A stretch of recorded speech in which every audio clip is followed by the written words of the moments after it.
Here on the south side of the town of Ypres in Belgium is what's known as the Railway Dugouts Cemetery, sometimes known as Transport Farm.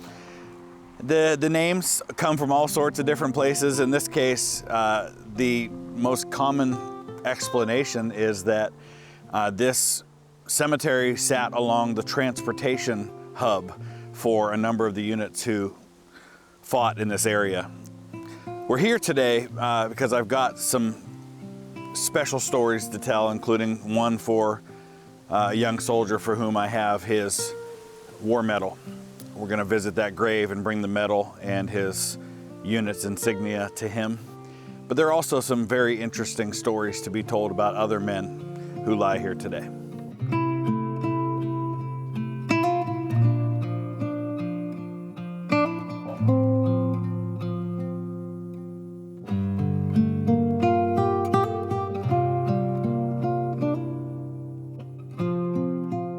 Well, as is the case in most places on the Ypres salient, this is land that was fought over multiple times throughout the war. And because of that, many of the graves that were originally marked and identified were destroyed in later combat. And so, kind of unique among many of the British Commonwealth War Graves Commission cemeteries that exist, there are hundreds of memorial markers. Markers for men that are known to be buried somewhere here, but we don't necessarily have the exact location of their grave, and that's because hundreds of them were destroyed by the fighting that took place. Of course, the other name, Railway Dugouts, seems kind of obvious. There's a railway right along the back edge of the cemetery, and there must have been dugouts here. Dugouts, those, they're not dugouts like you would think for a baseball team today. They're underground shelters, underground places that people would have a headquarters, could have bunks, could have places that were more than just your typical trench line. So just standing here, you can see a number of Canadian flags that have been placed at some graves. This is actually one of the largest concentrations of Canadian burials on the Ypres salient. You'll see a lot of Canadian graves, but this one has more than most, and that's indicated just by someone who has come here to honor those Canadians. I don't know a lot about Andrew Dixon. I'm still learning. I'm still hoping to find out more, but in the meantime, I've brought his British War Medal that has his name and service number inscribed on the side here to his final resting place at Railway Dugouts. I also have the cap badge from World War I for the Seaforth Highlanders, which was his unit, and their shoulder pin that would have been worn right here on his uniform. Andrew was from Glasgow, where my family came from when they came to America in 1866.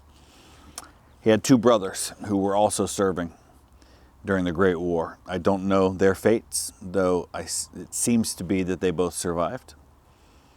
But he was not married, didn't have children, and his mother was the one who received the notification of his death. Her name was Jessie. But I'm proud to be able to bring these symbols of who this man was, and to say, Andrew, you're not forgotten.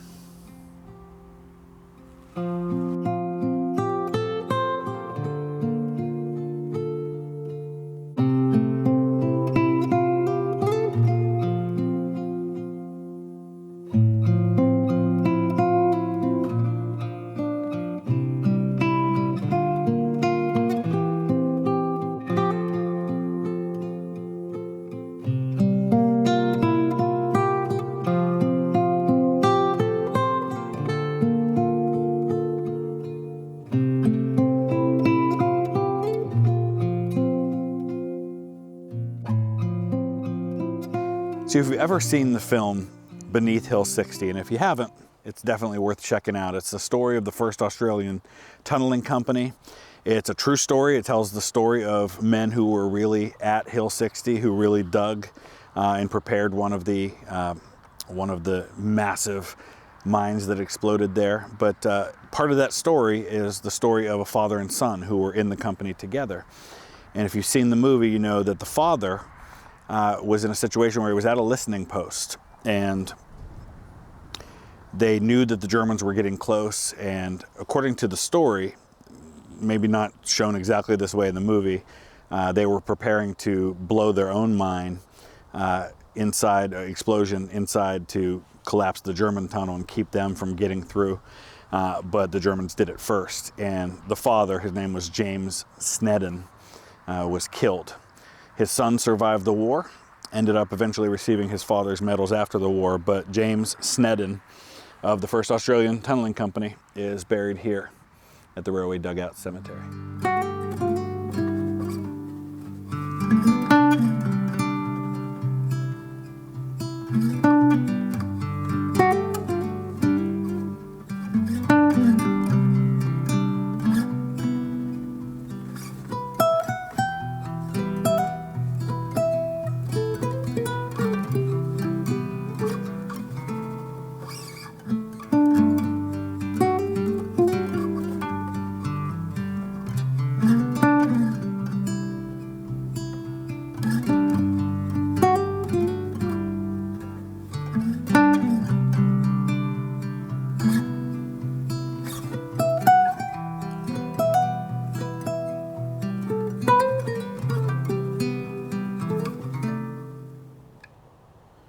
The highest ranking officer buried anywhere here in Railway Dugouts is Lieutenant Colonel J.H. Bowes Wilson.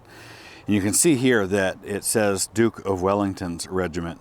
Died June 7th, 1917 at the age of 37. Well, on the day that he died, he was actually in command of the 9th Battalion of the York and Lancaster Regiment, but this grave bears the badge of his original regiment. Many of these men, not just officers, but even many of the enlisted men, served in more than one unit throughout the war. As the needs changed, as positions opened up and needed to be filled, men would often be transferred from one unit to another. Here in Section 2, Row K, you see a number of men from the same battalion of the Yorkshire Regiment that all died on the 14th of February, 1916. And that's because the Germans exploded a mine under their trench, followed by a heavy artillery bombardment.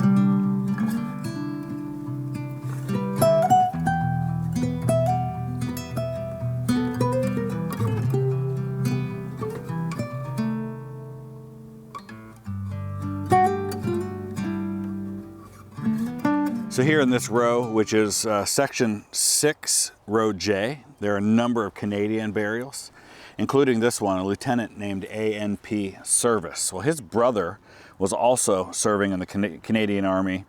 His brother's name was Robert Service. He was a famous Canadian poet, but A.N.P. Service, this lieutenant, was killed by a shell in what was known as Trench 38 at Hill 60 on the 18th of August in 1916.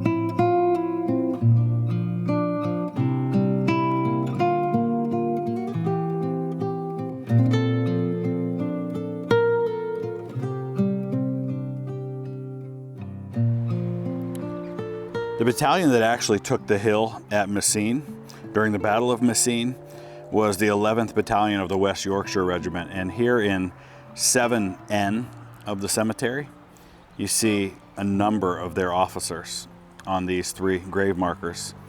And they all died on either the 7th or the 8th of June of 1917. Most of the men who are buried in this cemetery were buried here during the war.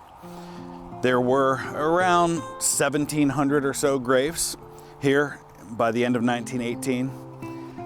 Like I said before, several hundred of those had been destroyed during the war. And so you see gaps in the lines where the graves are, and those probably are some of those places where those graves are that have been lost or destroyed and are commemorated up front.